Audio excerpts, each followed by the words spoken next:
Who here wants more clients? Put your hand up, press the like button, any of the above. Because I have had a bit of a run of wonderful peeps contacting me about, how do I get more clients? I just want more clients. I've opened my doors and all the people are not there. I want them. I really want them. I really wish for them. I really want them. And there's an interesting thing that is happening behind the scenes that we just don't talk about. Hey, Kylie. Hey, Paula. Hey, Britt. Jeanette wants more. Amy wants more. I know a few people want more clients. So there's this other interesting thing that happens because we've got clients everywhere, right? There's 7 billion people on the planet, and the statistics show that so many of them aren't well. And out of that percentage that aren't well, a role of nutrition plays a massive deal in those problems, right? We've got people in our communities, even in our buildings that we might have opened our doors in, there's a percentage of them that aren't eating 4 handfuls of fruit and vegetables a day, or 6, depending on which take you want to take on it. There's people who aren't having their 8 glasses of water. There's people who are stressed. Over 80% of the population report stress as their number one stressor. So there's people there, right? They're there ready for you. But what's going on that we're not getting them through the door? There's some that we're used to, like, maybe it's the economics right now. Maybe it's people don't want to, maybe they can't find me. Maybe it's my website. Maybe it's my Facebook page. But maybe there's something else that's the common denominator there. And it's something going on up in here that changes the way that we show up, so that every conversation, every Facebook post, every blog post, every other thing might be tainted with the thing that's going on up in here. Now, that secret thing that's going on up in there for you might be along the lines of, but I'm not confident enough yet. But I don't have enough experience yet. But I haven't lost enough weight yet. But my house isn't professional enough yet. But I haven't done the forms that I need yet. But not enough yet. So there's a conversation that goes on in here, and I was reminded today about a conversation that I had in my head once. So I was super duper excited. I was probably about 13, and I used to live in country Victoria. My dad was in the Air Force, and we had an amazing country fair, the sale show, and we would go and hang out there. And this one year, a boy asked me to go with him, so I was super excited. I was really present. I was like, okay, cool. And we hung out, and he bought me this like light up rose, and I got to hold his hand, and by the end of the night, we were around the big round where all the fireworks were going off. And in that moment, I wasn't thinking about anything. I was just thinking about being present and being there. And he kissed me, and it was beautiful under the fireworks. Well, his parents left about 2 weeks later. He got posted to another place, and I found another boy that I took an interest in. And we used to live across the road from the cinema on the base, and I was super excited because another boy was interesting, and he was bringing all his friends along, and he brought his friends along to this movie that he'd asked me to go to. And then I was like, oh, well, this is different to last time. This isn't the same as what I did before. And then instead of being present, I went, oh, it's different. There's going to be a whole bunch of other people there. Oh, then I might not be able to sit next to him. And what if I want to kiss him? And then da-da-da-da-da. And then my mum cooked spaghetti bowl with an extra lavish amount of garlic. And I had to cross the road to go to my date with garlic breath. And all that I could hear in my head was garlic. You can't kiss him. You can't talk to him. You breathe on him. You're going to get garlic all over him. And all his friends are going to know. And what if your guts don't just get garlic out this end, they get garlic out that end? Then what? it. So do you think I showed up in the same way as I showed up for that the first guy? Did I show up, oh, hi, how's it going? With my chin out, my head up. No, I went, hi. Yeah, nice to meet you and your mates and stuff. Right? Hiding the breath, holding my mouth. And then when all of his mates wanted to sit next to him, I didn't go, oh, okay, cool. I went, oh my gosh, what if I'm going to fart? Oh my God, I'm going to fart. And if I'm not going to fart on him, I'm going to fart next to the guy next to him. And then he'll tell his friend, and then I'm going to breathe on them, and I'm just going to be known as the garlic girl. So I sat next to his mate, who I wanted to sit next to him, but I let his mate sit in there because I was showing up as garlic girl. And then, even though I really wanted the same kind of outcome, I really wanted to kiss him, I really wanted that connection, I really wanted all that stuff. But because I had all of this going on underneath, I got weirder and weirder and weirder, and in the end, I left early. Now, I'm not telling you this just as a sideline, oh, hey, here's my childhood. It's a cautionary tale to how are you showing up to get your new clients? How are you showing up to those conversations? Hey, Sarah, how are you showing up in the conversations that actually matter? Are you going, well, I did it this way last time, it should work, and it's totally different this time. Maybe I did it this way in my corporate job and that won't work over here. Maybe I did it in my last business over this way, so I can't do it like that over here. And you show up a little bit weird. Hi, I'm a naturopath. Or instead of, hi, how's it going? Oh, you've got some things going on in your life. Cool. I've got things going on in my life as well. What are they?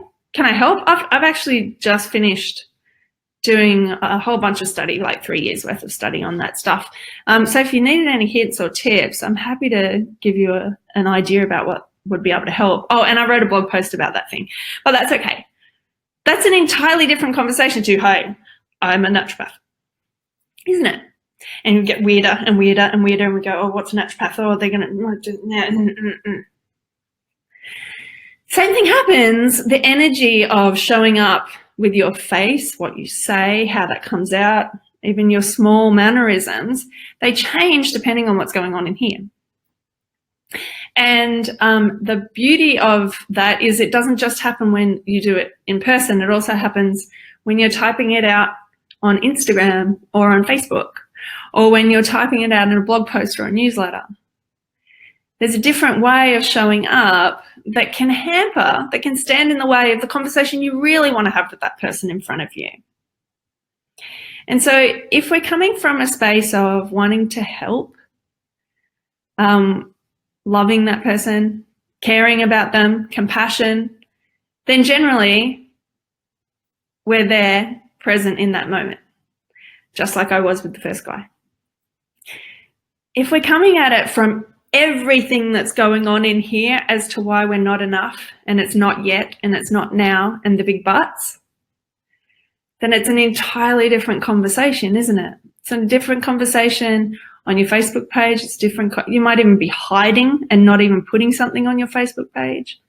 You might even be hiding in the lift on your way to your office.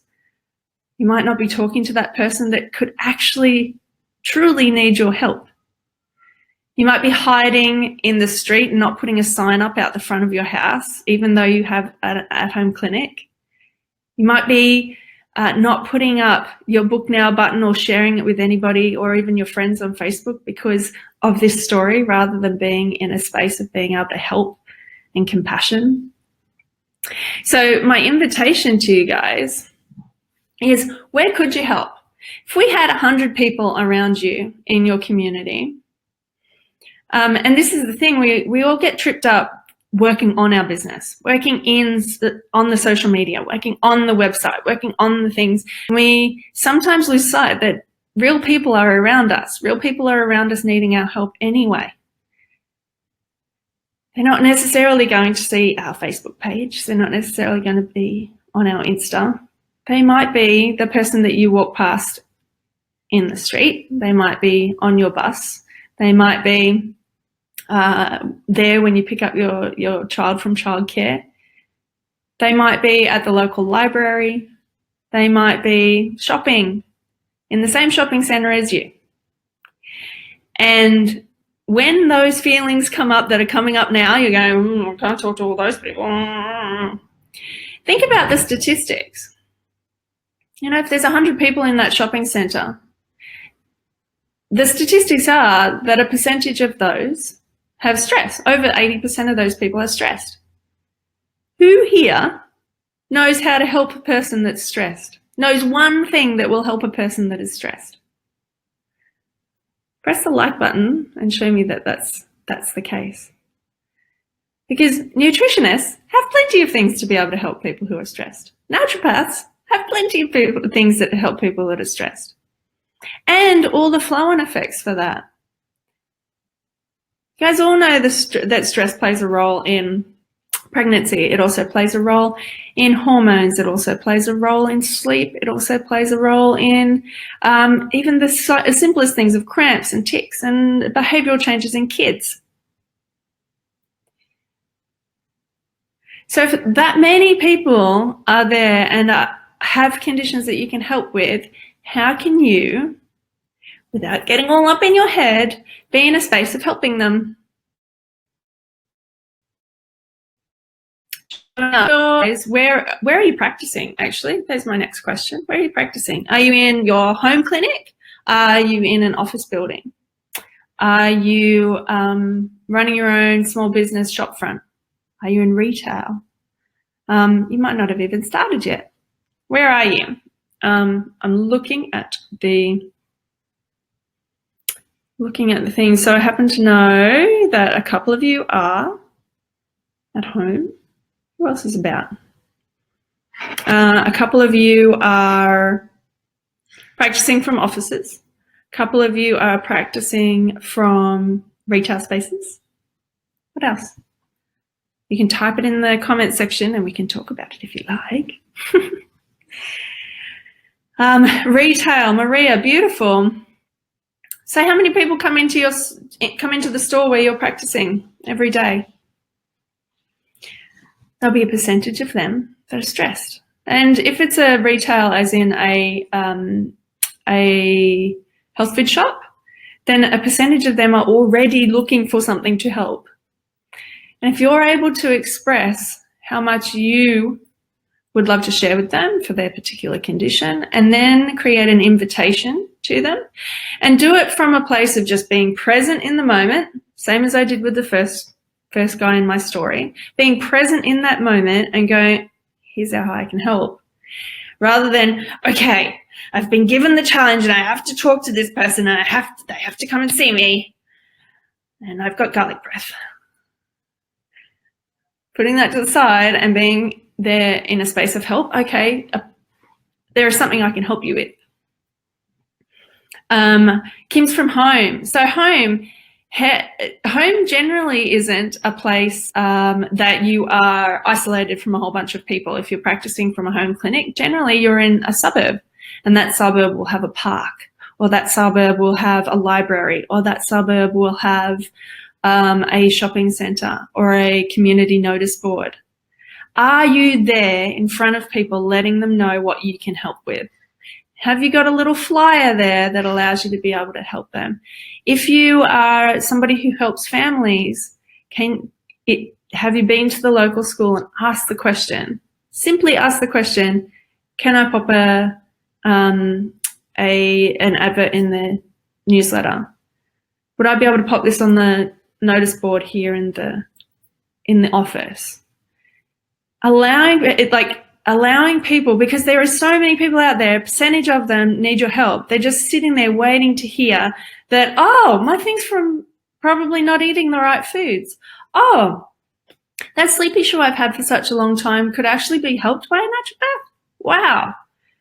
Oh, you're doing free health checks. You're doing 10-minute blood pressure checks at the local school fete. You're being there, instead of sitting and wishing and hoping, being in those spaces and places that are nearby you to be able to be in front of the people that need you. And there are so many people that need you. And having a reminder that that conversation that you have has to come from your heart, has to come from your place of wanting to help. And acknowledging that there's going to be another conversation that's going on in your head at the same time, but seeing it for what it is. So the other little trick that I had about the garlic conversation was, if I had have owned up, if I had the truth will set you free kind of moment, instead of, instead of getting weird and weirder and weirder, if I'd have just said, oh my goodness, my mum just cooked the most ridiculously garlic spaghetti bowl. So sorry. We could have got into a conversation about, so don't mind me, we could have got into a conversation about garlic. We could have got into a conversation about friends. We could have mums, home cooking. There would have been a totally different conversation because I came to the truth of it. And so there's often when we're in a conversation with somebody and we've got in our head, we've got to do this sales thing and I've got to do this marketing thing and I'm really bad at this marketing thing. If we just come clean and go, look, don't you think elevator pitches are really weird? But it's really, I've been taught how to do these things, but look, I just really am excited about coming out as a naturopath, and I'm really excited about opening up my practice. It's only just down the road, and I'm really excited about helping people, specifically kids with their behavioural disorders. Do you know anybody who has any kids like that? Because I learnt so much about it and I really am passionate about it. Coming clean cuts out all of the weird. Coming clean feels a little bit, it's going to be brave and courageous to do that, but it takes one sentence. And then all of a sudden everyone goes, oh, I've been weird like that before too. Oh, yeah, I hate elevator pitches. Oh, yeah, I do have kids, or I've got friends with kids, or I don't have kids, but I know somebody who does. There's a real difference that comes from that. And acknowledging that you are human and that it is going on in your head is totally fine. It doesn't make you weird. It makes you human. Beautiful. So getting back to it, Britt, you're in a clinic. Cool. Funny thing that happens when we get into a multimodality clinic where there's other practitioners, or a multi-practitioner clinic, no matter the modality, is that we start to have a conversation in our head about, oh, we're in competition with that person. Oh, why are they getting more clients than us? Oh, blah, blah, blah, blah, blah. And all of a sudden, that conversation, like garlic breath, is the conversation that we have with somebody who could actually refer really good clients to us. If instead we went, oh, it is so weird how competition just kicks in. It's like so ingrained from when we were in clinic, and it's so ingrained from business training and stuff. And I don't want to be in competition with you. I just wanted to let you know these are the types of people I love to work with. I had a client last week and I had an amazing experience where her IBS, she came to me 4 weeks ago, her IBS, she was running to the toilet and now she's not. She was running to the toilet every time she had to take her kids to school and now she's not. So at the moment, I'm loving treating IBS. Do you have any clients that are like that you get a bit stuck on? Because right now, I'm loving it. That's what I'm really good at. If you can own that, rather than coming from the space of garlic breath comparisonitis, perfect word for it, Britt, oh my goodness, and then not coming clean and getting weirder and weirder and weirder, and then everybody gets all weird around you. Coming clean and going, look, I love helping people too. What type of people have you been helping at the moment? Just so that if I hear that in the schoolyard, in front of the mums after school, if I hear it at my local gym when I'm working my yoga studio, I can actually pass them on to you. Oh, you love fertility? I don't do fertility. Oh, you like skin stuff? Cool. I don't do skin stuff, but I do IBS, and I really love helping people who have anxiety and depression. Having that conversation and coming clean, even though it makes your heart pound, even though you have to be a little bit brave, makes the weird disappear. So who else have we got? Yeah, so clinic, totally. Isn't it funny the conversations that we have in our heads that way? Jane, you've got a clinic with a separate entrance to your home. That's awesome. And what type of stuff around you in your suburb do you have? So I was talking to one of our clubsters this week who is super excited to open her clinic, and I'm super excited for her as well. And she has a whole bunch of parks nearby and a whole bunch of, well, she's got 2 libraries nearby. And the cool thing about that is libraries nearly always have community events, especially, and you can generally get their rooms for free. So being able to talk to people who are in the library, and her target market or her ideal client is stressed out mums. And she herself goes through the parks with her daughter, seeing stressed out mums, and goes to the library for the reading events and goes, okay, cool. And sees where they're all hanging out. And when they're hanging out there, she's able to then show up in that space where all of the people that need her are hanging out and be able to do a talk there. So maybe, Jane, if you have something similar, a community hall, a place where everybody joins in. I've even done talks at pubs before, right? I did a talk at a pub specifically around detox. Because we were leading up to the races season. And so where were all my people hanging out? They were hanging out at the pub, drinking too much. So I stood there with all my courage and all my bravery and all my effort and did a talk on what happens to your body and why you can't lose weight because you're drinking so much, and how other foods and herbs can help with that. So where are your peeps hanging out? Are they nearby? And when you go to have that pop up your flyer, when you go to pop up that thing locally, notice the conversation that's going on in your head, and if you need to, come clean from it, and then have the conversation anyway, because you're here to help, and there are so many people that need your help. You just need to show up for it instead of wishing for it. Cool. Maria, beautiful. 100 is a really good number because statistically you're going to get a certain percentage that you know have certain conditions. So 30% of them over their lifetime are going to have particular types of cancers. And if we're talking about preventable diseases, then out of those 100 people that are, local, a percentage of them are going to get cancer. And if you were to talk to them about that, and that a lot of things that you can do, from the plant-based diets to the antioxidant levels of turmeric and the turmeric latte at the local cafe, how good that is, and then you get interaction with the referrals from the cafe. You're talking about real life. That's actually going to happen for them. And if you, at some stage, you could be the person that stops them from having to go through that, or that contributes to a longer life than what they might have expected, or gives them the awareness of signs and symptoms of stroke or heart conditions before they even happen, so you've planted that seed that doesn't have to happen for them. We're in a really valuable position to do these things, and if we are to listen to the garlic breath version and run away, then we aren't going to have the experiences that we want to have for our businesses, but we're also robbing those experiences from the people who are potentially out there that we can help. Okay, got a bit deep there. All right. So,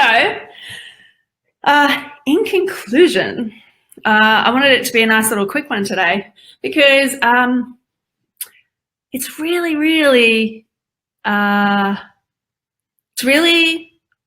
interesting when we want to get more clients in the door, and the way we show up when we want more clients in the door versus how many people we can help. And when we show up in those places where we can help them, where they are, the conversation that we have might be holding us back. So coming clean in that conversation, coming clean, telling people, I do feel a bit weird asking you this. I do feel a bit weird telling you this. And having the conversation anyway.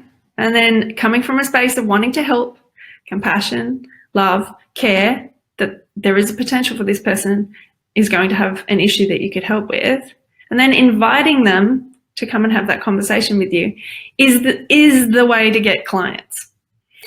So we can do all of the other things in the world. We can do all of the Facebooks, and we can do all of the Instagrams, and we can do all of the adverts and the SEOs and the this and the that.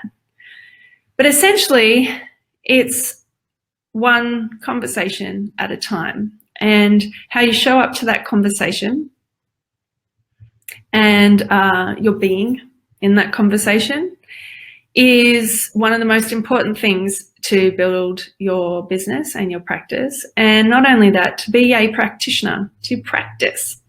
That conversation can be incredibly therapeutic, it can be incredibly healing. It could be the beginning of someone's journey or the end of someone's journey.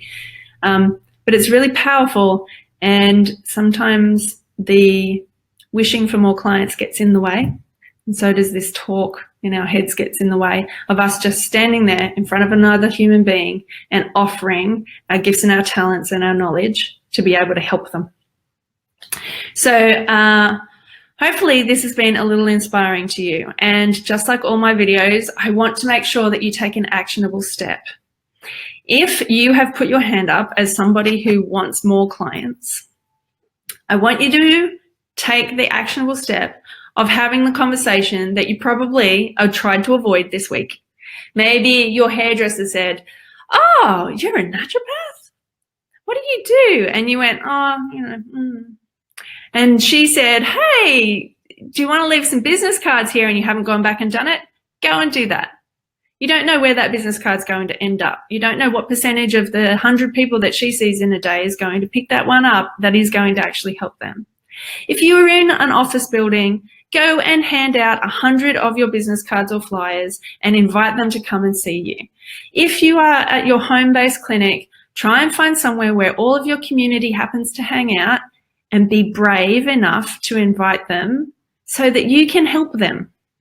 If you are in a health food shop, when you get that urge to go, I should say something to this person because they can't just keep buying that little supplement and thinking that's going to help because it's going to take them 5 years for them to see anything. Maybe I should say something. That's your moment. Maybe I should say something kind of sometimes goes like this, but look, I'm having an internal struggle right now whether to say to you to come and see me because I happen to know that thing you're taking, it's going to take ages for that to work unless you've got some other things on board. And so we can talk about that in a consultation. Those moments, take that moment. It's these one-on-one conversations, that gets you that next client. Hopefully this has been inspiring to you. So if it has been, and you know somebody who it could be inspiring to them, please share it. If you haven't already, all of these videos end up on YouTube, on my YouTube channel. So you can check out all of these or a whole bunch of older ones to get you going in your business or in your mindset when it comes to being a practitioner in business. So you could check that on my YouTube channel. And otherwise, I wish you absolutely all the best for this week. Whenever you are watching this week, I want to see you get this one new client. And this one new client wants to know that you exist. So go out and get them and connect with them and help. All right, Kirsten just says, so true. Once we make that first step, it surely gets easier. It does. It's like building a muscle. It's very likely you have mastery in some other area of your life where you probably had mastery as a student. You knew how to answer the questions. You knew how to answer the tests. You knew how to get the marks that you needed. Right? You became masterful in that over the 3 years or however long it took you to get your qualification. And you became masterful at that. The same thing happens when it comes to business and being in practice. You slowly but surely start to notice and become masterful in it, but it doesn't happen straight away. And it is practice. There's a reason it's called practice. It's practice. It's never perfect. It's practice and practice and practice. And each conversation is a practice in and of itself. And I invite you to have one this week to be of assistance and help for anybody who's out there that needs it. All right, I will catch you guys on the next video, and I'll see you all later. Thanks for being here. Bye.